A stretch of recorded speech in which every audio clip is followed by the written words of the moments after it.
You know when you watch a film that just puts petrol on your brain and sets it on fire? So anyway, I watched Escape Room, both of them. So let's kind of dive into it. Eh? I don't know. I guess this is going to be an Anatomy of a Blu-ray and a review. But it's kind of weird to say because I didn't really dive into the special features of the second film. But at the same time, I don't think I need to some degree. Like, it's probably worth it to some extent, and I'm not really doing my job completely if I'm not completely diving into every single element of the films. But you can catch my drift in a way, because I watched the first film last night. It was actually really fun. I didn't expect it to be as fun as it was. I liked how interesting the story was. If it helps, I guess I'll summate it. An intriguing invitation brings six strangers together. Initially, they think they have gathered for a highly immersive escape room, but they soon make the sickening discovery that they are pawns in a sadistic game of life and death. Together they move from one terrifying scenario to the next as they find clues and solve puzzles, but the players soon learn that exposing their darkest secrets may hold the key to survive. That's what makes the film really interesting. Now, of course, I have the second film here as well. I have both the standard Australian releases. I do really like this cover, gotta be honest. I like how the girl's face is a puzzle. It's pretty neat. And, yeah, this one is fine. It's an okay cover. It's not fantastic.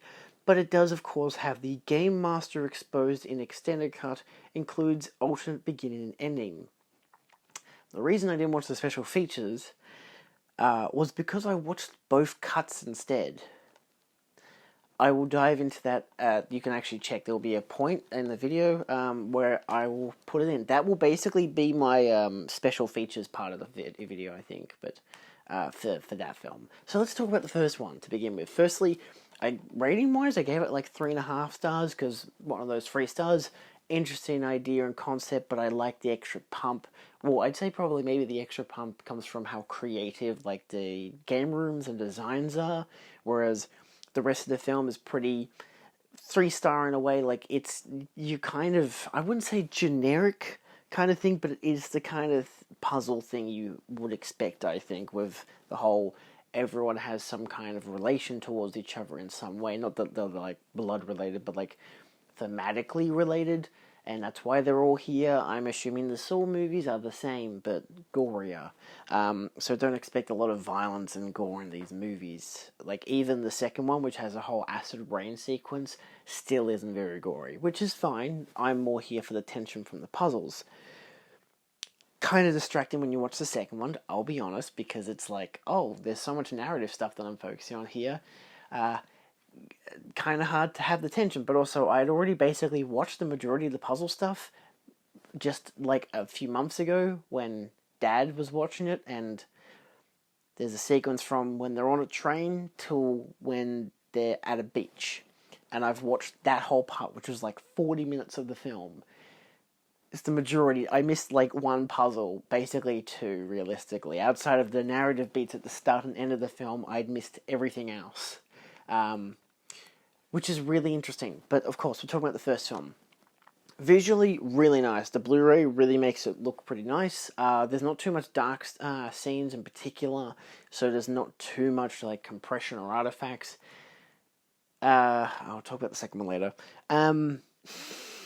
I mean, packaging, obviously, it's your standard packaging. You get your standard disc art. It's all very generic.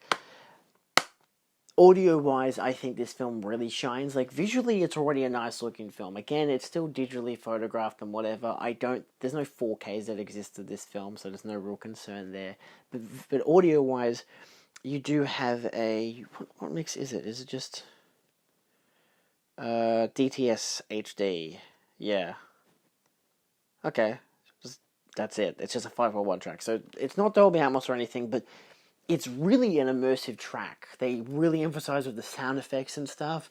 The music design as well is pretty good. You've got obviously a decently electronic score, which is only cringe when you watch the credits, because I guess dubstep is still cool in Europe. But I will note, it's a good looking film. It sounds really good. It's worth watching physical release wise just from that. Obviously, you could still stream these movies, and I'd probably argue it's worth it, except for maybe the second one.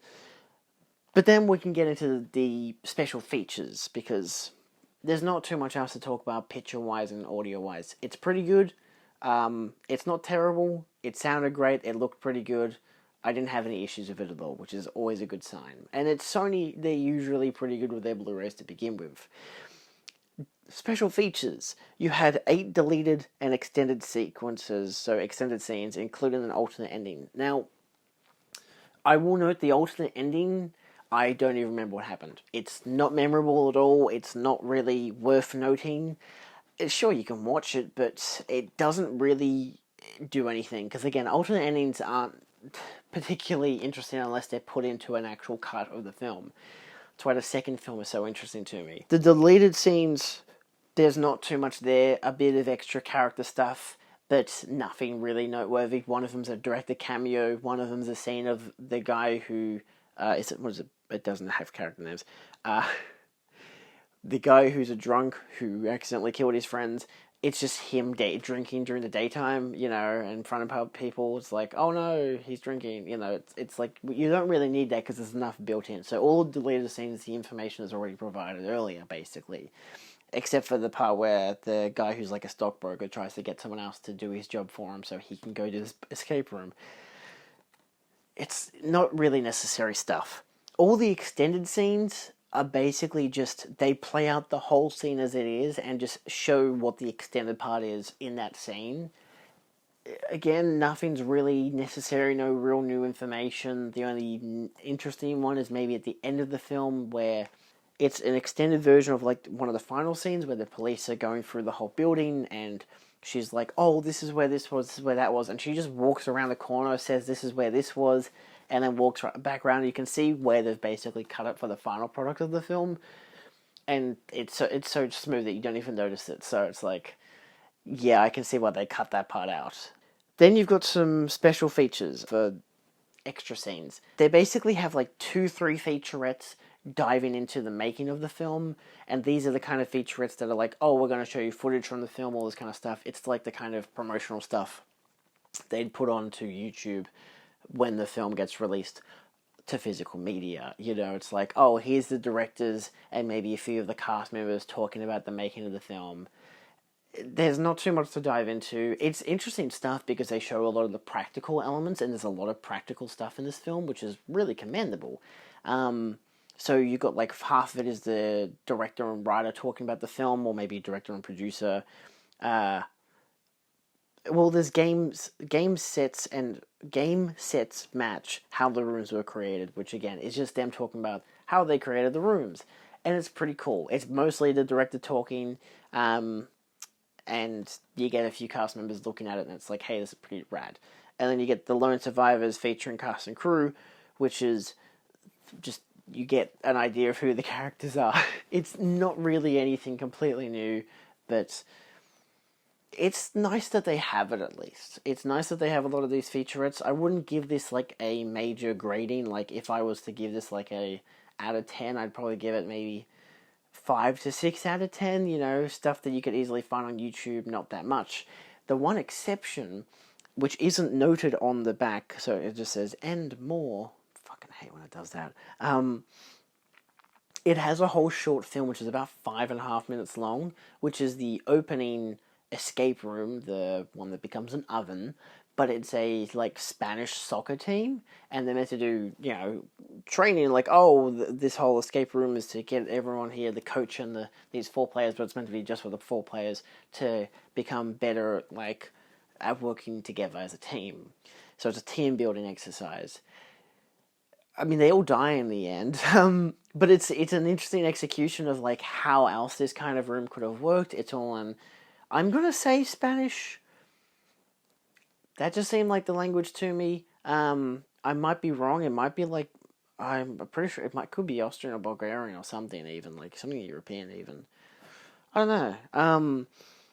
But it does have this whole sequence. It's still interesting to watch. I was watching it because it has an autoplay feature, so I was just kind of watching it. I'm like, what the hell is this? I'm watching this thinking, what the fuck is going on?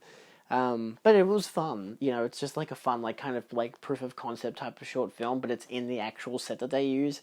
The only thing that doesn't look realistic is when you get to the end of them, the fire's meant to go down and kill them all. They're obviously not going to set an actual fire. They just go like, oh no, and have a white light. So yeah, but outside of that, not bad. As an overall, I'd say it's a pretty worthwhile Blu-ray. It's got some fun special features, it's got a good video and audio presentation, and it's a pretty fun film. Now let's talk about the sequel. Escape Room Tournament of Champions. Now this is the same ordeal, you get your packaging, has the alternate thingy, and look, an iconic scene of trains. Don't like the cover art personally. It's a bit, oh hey, remember how this girl was in the first film? Now she's back. I don't know. I think this was like one of the main posters anyway, and it's like it kind of shows how they all die. Not really. No, it really does. I mean, that part is only in the theatrical cut where he's drowning. It's only in the theatrical cut. But that shows the priest guy dying in the sand. Great. I don't know what the red room is that she's in, I'll be honest. It just looks like fire, but she doesn't get burned to death. I won't spoil how they die. Anyway, it's not a great looking image. I did not look at the special features of this film, unfortunately, but there is go inside the Minos escape rooms, meet the players, and director Adam Robitel on Raising the Stakes. So it's the same director? Yeah, same director. It's a lot more writers. It still has 2 of the same writers, but they've added 2 more writers as well. So, interesting. I wonder if that's one of those because they wrote 2 different versions of this film. This is where the film gets interesting. So, I guess audiovisual-wise, we'll stick to that. Audio-wise, just as amazing as the first film. It sounds fantastic. Still the same 5.1 setup. It's all good looking. All good sounding, I should say. Because the looks, there is a scene or 2 where there's some very obvious black crushing. It's very obvious. There are some green screen stuff, like say when they're in a car or a taxi or something. It's clearly because this is a post-COVID filming that they couldn't actually film on location, or they really probably wouldn't have anyway, and it just looks a bit like, oh yeah, they're clearly like in a car in a green screen room. It's fine. It happens. It makes it cheaper for budgeting anyway.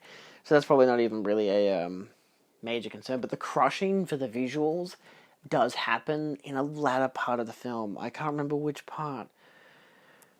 It's a really dark part, if that helps. But, yeah, it's just a bit... It threw me off a little. That was the only part that looked visually bad for the whole film, but the rest of it looked fine, which is good. It sounded great. Now, of course, I'm going to get into the 2 different cuts. So, I am going to say, pre-spoilers, I think the extended cut's better. I think it's more worth watching. That's about it.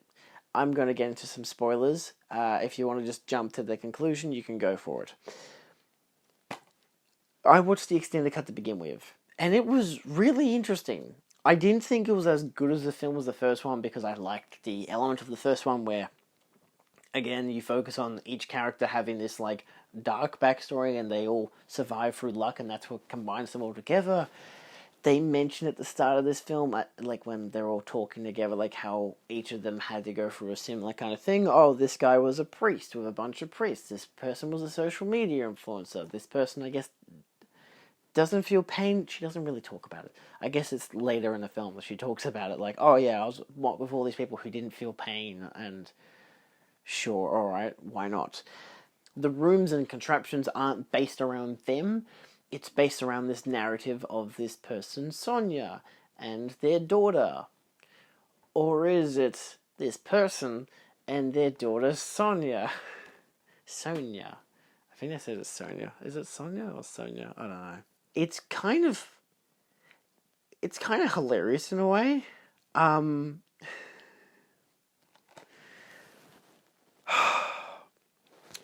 You can easily look up videos and articles, probably, I don't know if there's videos, but definitely articles talking about the different versions. Oh, look, there's 2 different cuts of this film. Yes, there is a clear point between where the cut starts and the cut ends, basically. Like how I mentioned earlier that I was watching it with Dad, and like he just had it on, and they were on a train. And you get all the way to this part where they're in the beach. That was all I watched. Cut to a few minutes earlier of them running to that train. In fact, a few minutes before that of them driving to the location. Them driving is the start point of what you see for the rest of the film until she gets in the taxi and falls through the floor of it. That's the middle of that's the bulk of the film. Maybe an hour and 10 minutes. Oh, maybe an hour. A solid hour of the film is completely untampered. But then there's the parts outside of that. It's kind of remarkable how they don't really do anything. Like, okay, there's maybe one part where in the extended cut where they've like cut in a part where they cut to the Game Master and they actually have something that references to the end of the film and the final puzzle and how it's changed and it's different. I feel like that's kind of like metatextual in a way as well. But that's like the only real difference within that like escape room structure. The early half of it, the early 7 minutes in the theatrical cut is outside of, they both have the same montage of what happened in the previous film. The theatrical cut starts with the girl, the main character, and she's at a psychiatrist talking about how this has all mentally affected her. The psychiatrist mentions how she can't get on a plane, and it shows a bit of footage of her trying to get on a plane, and that's actually in the extended cut where she tries to get on that plane. And so she ends up going for the whole reverse psychology thing of like, no, I'm going to drive there. So they had already planned to drive there, so they drive there. That's basically it. There's an extra clips in there with Deborah Ann Wool's character, who's only in the theatrical cut. Interesting, isn't it? She's credited in the extended cut, of course. It's the same fucking end credits. She's third billed still, which I was like, what the fuck? How is she third billed? She's dead. There's a whole flashback thing where they're in the frozen room and Deborah Ann Wool's character is talking about her daughter. That's not in the escape room film. It's not even a deleted scene. It's just not in the film. It looks like it is. Everything about it looks like it is. But it's not in the film. And that's what's kind of insane to me. Like, oh, did they keep this as a deleted scene? Is it one of those things of they wrote it in and filmed it 2 years later? Or did they film it when they were filming the film and were like, oh, we're going to cut this out and maybe save it for a sequel because we could potentially bring Deborah Ann Wool back. Hence the whole them setting up her falling, and you never actually seen her die. You kind of see her vaguely in the distance, which in this theatrical cut, it kind of emphasizes at the start of the film that she's definitely alive because the main character is only thinking of her as the person that she wishes, like, oh, I want to get revenge, like, make amends for the fact that this person died, and it's Deborah Ann Wool's character, like, I wish, all that kind of stuff. She had a connection with me, all this kind of stuff. Mentions the daughter, all this flashback that's like not in the original film. I wonder if Deborah Ann Wool's character is alive. Cut to the end, where the final puzzle, where our main character falls into a child's bedroom, and then Deborah Ann Wool shows up, and she's like, they kidnapped my daughter Sonia, and I don't know, some bullshit or rather. And then look, there's the boy, and now he's trapped in in a container, and he's gonna drown unless you agree to do puzzles for these people. She says no and blows up the fucking place. And then it's like, oh, we're all happy and we've arrested everyone. It's all good now. And then she gets on a plane and realizes it was all a trap from the very start. And that's like the wrap up of the film where they're on the plane. It's like, oh, they're gonna die. Like the teaser for the end of the first film of when they get on this plane, are they gonna die? It's kind of insane how they still stuck with that in the theatrical cut. And it's still a decent way to present the film, realistically. It works with the setups and payoffs and everything. Nothing really in the story of the actual escape rooms really affects it. there's obviously the hidden story of, of Sonia and whatever, and how it's the one trip that she went on with her daughter. Oh, we caught a train to the city. We went to the bank. I got lollipops. We went to the beach. And then we caught a taxi home or whatever. So like, it's all there. That narrative is still vague enough that they could pull it in either cut of the film, but the one thing that makes it very obvious that the extended cut was the initial cut was that they've got mannequins in the beach part with, there's two mannequins, a mother and a daughter. The mother has short blonde hair, the daughter is short black hair. Deborah Ann Woll does not have short blonde hair. Sure, I can imagine that maybe she did at one stage, even though she's a redhead. I think you get a flashback of her daughter, but you don't really at all, because it's also like, oh, we probably don't want to cast her just in case. But the thing is, too, is that she has this medallion thing that she apparently had, which is about her daughter, so I guess it's a gift from her daughter rather than I thought it was her daughter's ashes in a thingy for a minute there, when they initially showed that flashback at the start of the film. But, yeah, they're trying to say that was her as the tall blonde and her daughter, Sonia, who's gone missing, whatever. And I'm like, okay, sure, I can kind of buy that. Obviously, it still gives the idea of, they've used her story as a way to, like, do the escape room, but is Deborah Ann Woll's character a bad guy now? Because she said that they said, no, not really. She said that they kidnapped her daughter and forced her to do the escape room, and then they forced her to make escape rooms for these guys to come back and do. So, yeah, I don't know, it's a bit rough. But then you get to the extended cut. In the extended cut, the whole first opening is completely different. Firstly, you start in 2003 with the woman who plays the orphan in the Orphan films. She's in it. Well, it's not actually her until later in the film. Is it her later in the film even? I don't know.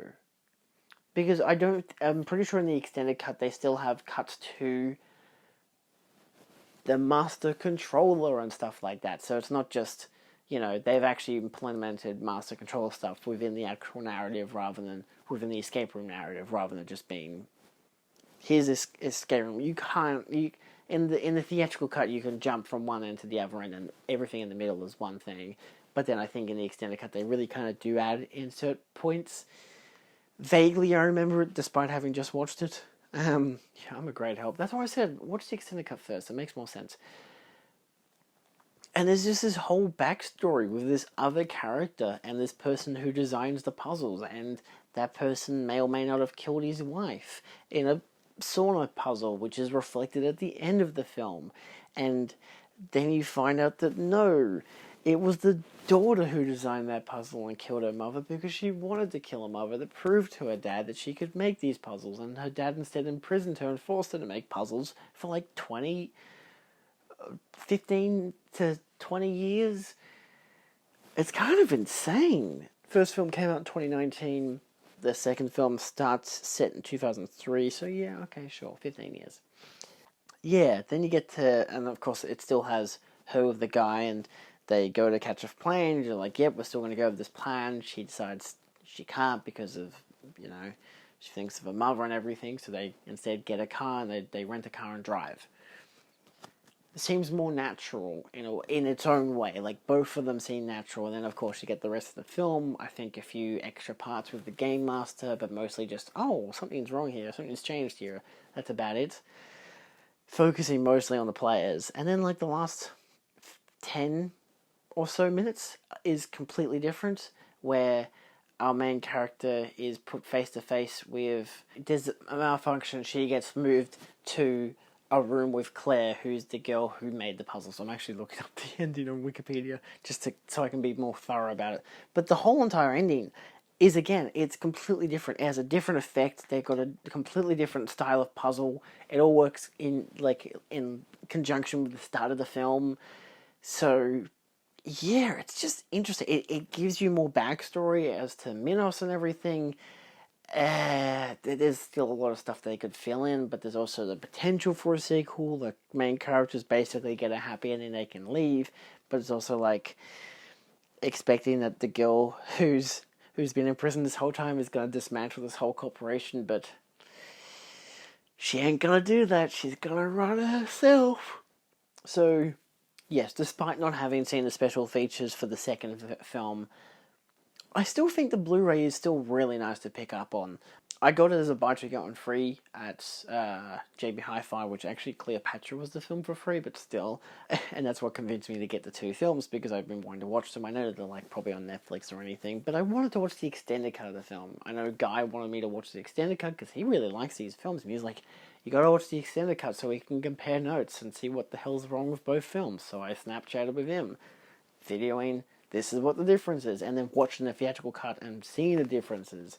Because I don't think you can go from the theatrical cut and then look at those last two parts in the extended cut. I think you have to watch the whole extended cut, and then you can watch the start and end of the theatrical cut and get a completely different type of film. So, yeah, do I prefer Deborah Ann Woll coming back to life? I mean, it works for the plot of the theatrical cut, but I don't need her to be there, you know? I prefer the narrative that they go with in the extended cut. I just think it's more interesting. But as an overall, I think both of these two films are really fun. They're pretty inventive. They go for tension over horror, over blood and gore or anything. But it's kind of more like conspiracy stuff as well. So it's interesting. They're really fun films. The Blu-rays are really nice to check out. The second film, having the benefit of having the extended cut and the theatrical cut and a few extra special features, not very much. Again, none of these have like audio commentaries or anything, which is kind of disappointing. But at the same time, the second film benefits from having the extended cut. It does lack in some areas on being a Blu-ray. It does have some crushing in certain dark scenes. Only one particular dark scene, but the rest of the film looks fine, so I had no real complaints there, but as an overall, they're both pretty nice Blu-rays, obviously very standard. For the end result, you get two pretty nice films in a franchise that hopefully gets a third film, but it'll be interesting to see what they do with the third film, given how the second film has two different versions, and they're the plot is so different. The puzzles and everything are still the same, but the plot is so different dramatically in the extended cut versus the theatrical cut that I feel like the people who made the film will have to go with one or the other. And I don't know which one. I feel like they're going to, cheese out and go with the theatrical cut, which I think will be very disappointing, because it seems like they had made the extended cut and maybe producers didn't like it. They were like, no, we want something else. So they made something else. I don't know. They don't detail it. There's no, I don't think it's in any of the special features, because they're just talking about the players and raising the stakes in the escape room. So, yeah, from what I can tell, I've looked up a bit online to try and get some kind of an idea of what the fuck is going on. Is the director wanting to have the escape room extended cut be his, finalized version of the film, or what? So it just makes it more interesting to see what's going to happen if they make a third film, which they said if it gets enough reception, positive, and gets enough money. It was a bit lackluster on both fronts, so it's really hard to say. I do hope that they make a third one, because it could be really interesting. I don't want it to just end with this. It would be disappointing. Like, both endings would be, disappointing, finalized endings, realistically. The extended cut probably has better fruition to it, because it's like, at least the main characters maybe get a happy ending, but then you can also interpret the theatrical cut to be like, maybe the main characters just die. Like in the Final Destination films, how, you get to the end of, the third film, and it's like, okay, sure, I guess, they're on the train, they all die, maybe, and that's the end of it. There's no actual proper wrap-up to those other two characters from the previous film who are still alive. That's okay, we're not going to talk about them. Anyway, check them out, and I'll see you next time. Adios.